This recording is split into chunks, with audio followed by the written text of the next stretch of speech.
தங்கமே, இன்று நல்ல நாள். நீ நினைத்தது நிச்சயமாக நடக்கும். தன்னம்பிக்கையோடு முன்னேறு. மேலே மேலே முன்னேறு. நீ எதுவரை முன்னேறலாம் என்ற கேள்வி எழுந்தால் அதற்கு எல்லை எதையும் இயற்கை வகுக்கவில்லை.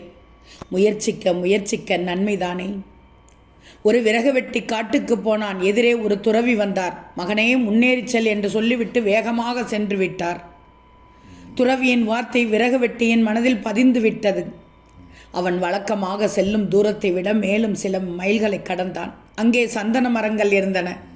அவற்றை வெட்டி விற்று பணக்காரனானான். துறவியின் வார்த்தையை மட்டும் மறக்கவில்லை. துறவி இது போதும் என்று சொல்லவில்லையே, முன்னேறு என்றுதானே சொன்னார் என யோசித்தவனாய் மேலும் சில மைல்களை கடந்தான். அங்கே வெள்ளிச் சுரங்கம் இருந்தது. அடே அப்பா!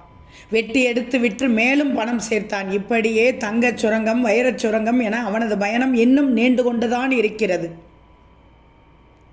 உன் சாய் என்ன சொல்ல வருகிறேன் என்றால், இன்றைய நாள் நல்ல நாளாக உனக்கு விடிந்துள்ளது.